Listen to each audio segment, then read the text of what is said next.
তো চলুন চলে এসেছি আবার একটা নতুন ভিডিও নিয়ে। মেলা খেলা মানে আমরা বুঝতে পারছেন কর্মজীবনের সাথে সাথে নানা রকম এন্টারটেনমেন্টও প্রয়োজন আছে, যেটা মেলা খেলা। তো আমরা প্রায় মেলাতে অ্যাটেন্ড করার চেষ্টা করি আশেপাশে মেলার। তো রাজা ভাই আমি বাদশা গিয়েছি সেই মেলা দেখতে। তো এখানে খাওয়া দাওয়া এবং কিছু কেনাকাটা থাকবেই।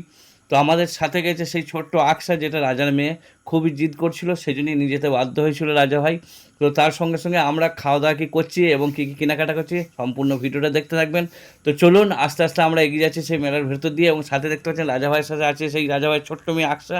তো আস্তে আস্তে মেলার ভেতর দিকে প্রবেশ করতে করতে দেখতে পেলাম সে বাড়ি সাজানো সুন্দর নাইট ল্যাম্প। তো আমাদের চোখে পড়লো, তো আমরা তিনজন তিনটে ল্যাম্প কিনে নিলাম। রাজা ভাই অলরেডি পয়সা মিটিয়ে আস্তে আস্তে মেলার ভেতর দিয়ে আরও প্রবেশ করছি। তো এরপরে দেখা যাক কোথায় যাওয়া যাক, সম্পূর্ণ ভিডিওটা দেখতে থাকুন। মেলায় প্রচণ্ড ভিড়। তো অলরেডি চলে এসেছি আমরা মোগলাইয়ের দোকানে। রাজা ভাই আমি বাদশা মানে মোগলাই মানে অবধারিত খাবোই আমরা। তো চলে এসেছি সেই মোগলাইয়ের দোকানে। তো মোগলাইয়ের টেস্ট আমরা করব। তো চলুন ভেতর ঢুকে অলরেডি অর্ডার দেওয়া হয়েছে। রাজা ভাই কি বলছে শুনো। আমরা খাচ্ছি এখন মোগলাই। এই যে আমরা ফটো তুলতে ব্যস্ত চারজন। আপনারা দেখতেই পাচ্ছেন আমাদের বাদ্যাবাদ চটচলে ঘুরে আছে আমাদের সব। এনজয় লাইফ, তাণ্ডব চলবে তাণ্ডব। অ্যাকচুয়ালি রাজা ভাই বলতে চাইছে খাওয়া দাওয়া তাণ্ডব চলবে। তো ভিডিওটা এখানে শেষ করছি, পরে ভিডিও আবার আসছি।